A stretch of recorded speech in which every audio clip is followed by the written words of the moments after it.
বকরা ঈদ কোনো নির্দিষ্ট পশুকে কেন্দ্র করে হয়, যেমনটা অন্যরা জানে যে গরুটাই বকরা ঈদের মেন উদ্দেশ্য। গরুর সঙ্গে ইসলামের কোনো সম্পর্ক নেই। আল্লাহ কুরবানি করতে বলেছেন, অনেকগুলো পশুর উদাহরণ দিয়েছেন, যেমন উট আছে, ছাগল আছে, ভেড়া আছে, দুম্বা আছে, গরু আছে।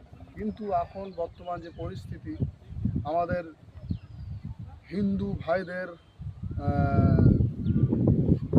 ধর্মীয় দেবতা হিসেবে গণ্য হয়েছে গোমাতা। তো সেই হিসেবে আমাদের এই স্যাক্রিফাইসটা অবশ্যই করা উচিত যে আমরা এবার অন্তত বকরা ঈদে গরু কুরবানি করব না, অন্য পশু করব। এবং যে সমস্ত হিন্দু ভাইরা গরু পোষে সেই সমস্ত ভাইদের কাছ থেকে আমরা গরু কিনব।